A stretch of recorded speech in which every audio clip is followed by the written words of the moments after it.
Hi guys, so dumating na nga po no yung ating hinihintay na mga seedling. Bali mayroon po tayong tatlong klaseng prutas ngayon na itatanim. So mayroon po tayong dito, yung langka. Mayroon din tayong kalamansi. And karamihan na po dyan ay puro na po rambutan. So itatanim po natin yan dito sa ating kabuuan ng ating area. So kung saan po yung kanyang maaabot, so doon po natin itatanim yung ating mga seedling. So nasa 100 pieces po yan no, na mga seedling. And mag-intercrop pa rin tayo no, ng ating mga tanim na Madre de Agua para sa ating mga alaga. So importante kasi yan para kahit papano ay medyo malesen natin yung pagbili natin ng feeds. And nagtry din ako nung nakaraan no, sa ating azola pan, naglagay po tayo doon. Kaya lang ang problema is marami sigurong tilapia sa loob nun. Yung nilagay natin kinain po nila. So kailangan muna nating i-drain yung azola pan natin bago po natin lagyan ulit. So kailangan po nating magtanim ng marami para makatulong po sa atin sa pagbabawas ng ating konsumo sa feeds. And isa pa no, bali wrong timing din yata yung pagbili natin ng bota, dahil bumili ako kahapon and ngayon is napakatirik ng araw and napakainit na po pagtanghali. Biglang nag-iba na naman yung klima dito. So sana nga tuloy-tuloy na para tuloy-tuloy din yung ating mga gawain. So na-stress pala tayo no, ng isang linggo mahigit na yata, dahil nga halos lahat po ng ina-upload nating videos ay nare-restrict. So limited ads lang po siya.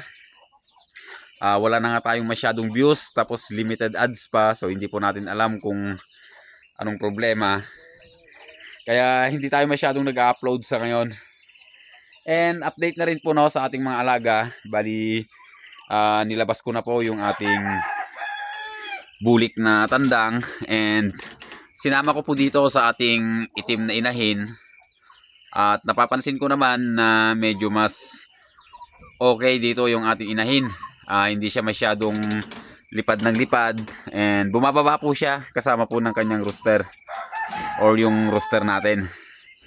Tapos dito sa ating mga alaga, dito sa ating alagang pato, so ginagawa na rin po natin sila ng kanilang mapupwestuhan. So titingnan po natin mamaya kung saan po natin sila ipupwesto. At itong isang kulungan natin medyo nasira, kailangan i-repair, dahil nga dito po natin pinapatulog yung isa nating kambing na buntis. And ang naging problema ko sa buntis natin ay sobrang nagtahi siya kagabi. So malapit pa naman siyang manganak. Hindi ko alam kung anong nakain niya, pero sana maaga naman siyang or makarecover siya agad. Yung kambing natin nandito na, and magpapailaw na rin ako para pauwi na rin kasi ako no, ipapailaw ko na to para naman mayroon ditong ilaw kahit papano, kahit wala tayo. Hindi madilim dito sa ating area. Tapos i-update ko na rin po itong ating Brahma na rooster. So ayan, napakaganda na po niya, and tumitilaok na rin po. Tapos nakita ko nung nakaraan ay sinasampahan na niya itong ating mga inahin. So ayan yung ating mga inahin na Brahma. So sayang nga lang hindi talaga siya pure. Ayan. Tapos may nilipat tayo dito isa, yung inaaway dyan sa kabila. So sana matapos natin yung pabahay ng ating mga alagang pato agad para may lipat na natin sila. And para hindi na rin ma-disturb yung mga mangingitlog na. So marami na rin tayong mga manok na nangingitlog no. And gusto ko na rin pong tanggalin yung ating mga alagang pato. So ayun, itong panabong natin na inahin, mayroon ng itlog na 4. So ayan, napakaganda po ng ating mga breeders ngayon. So sana makapagparami tayo ng panabong. And dito naman po sa ating binibreed na mga pagkukuhanan natin ng materyales. So ayan, nangingitlog na rin po sila. So nagsama na naman po yung dalawa dyan. Bali may 3 na pong itlog dyan. Ayan. So yung itim natin at saka itong pinakamatanda ay nagsama sa isang paitlogan. So okay lang naman yun, walang problema. Native naman po sila. And gagawin natin for materyales. Grabe oh, kagwapo talaga ng Brahma rooster natin. Tapos itong mga naunang batch natin dito, by next week siguro ng Sabado, tatanggalin ko na rin po yung inahin, pupurgahin, papaliguan. And mga ilang araw lang is ibabalik na po natin dito sa ating malaking pen para makapag-produce po ulit sila. And ilang araw lang din, 2 araw lang naman ang pagitan, pagsabayin ko na siguro sila.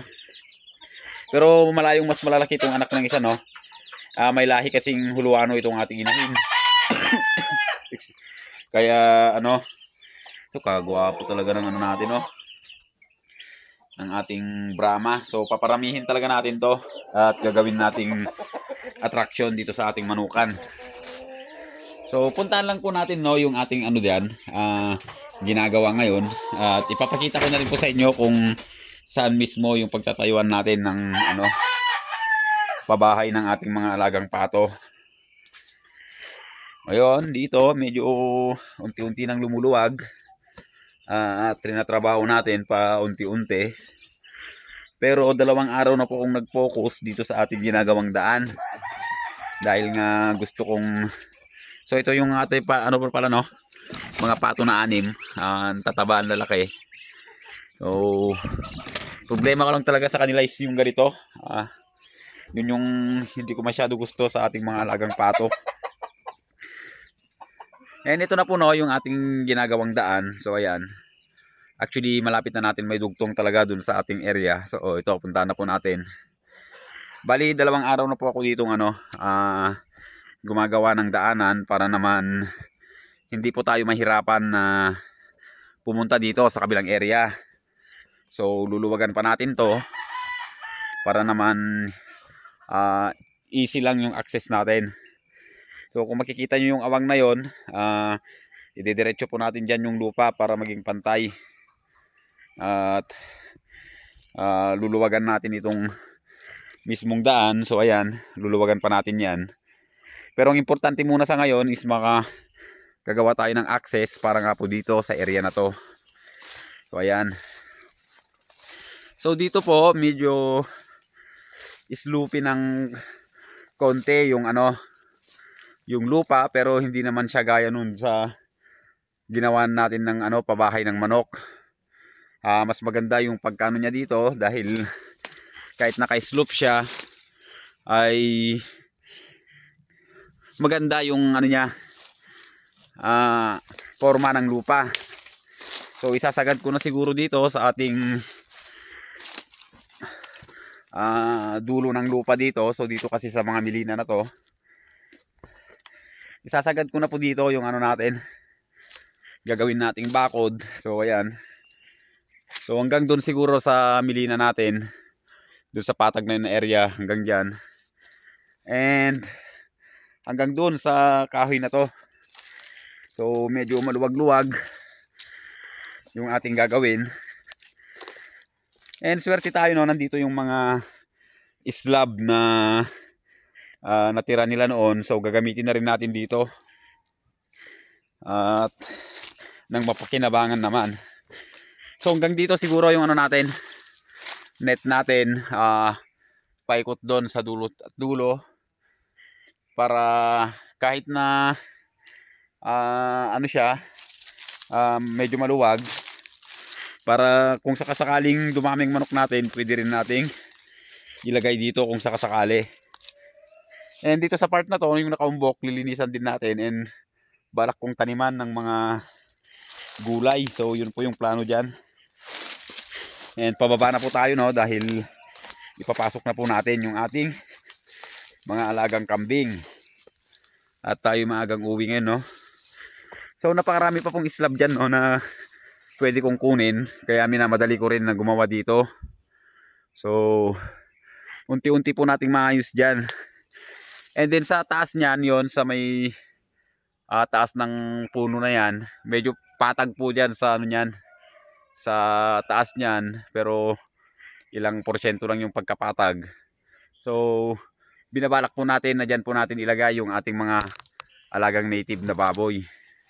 And sa ngayon, unahin muna natin itong area ng ating mga alagang pato. Dahil nga medyo doon ako na ano, sa ating mga alagang pato. Gusto ko talaga silang may lipat agad.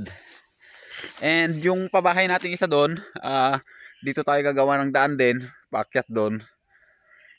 Ililipat na rin po natin yung ating mga alagang tupa. So ayun po yung plano sa ngayon. Bali ito po yung view ngayon, no, ng ating ginagawa. 6 months na po tayo dito, pero ay sos, grabe. Sa dami na po ng lupa na natanggal ko dito, ako lang mag-isa. Maliit man tignan itong ating natapos ng 6 na buwan. Pero kung susumahin talaga natin yung tinanggal ko na lupa na mano-mano po yung pagtanggal natin, ay sulit din naman yung ating inilaan na panahon dito sa ating bagong area. So dahan-dahan lang, matatapos din po tayo. Unti-unti po nating mai-improve itong ating bagong area.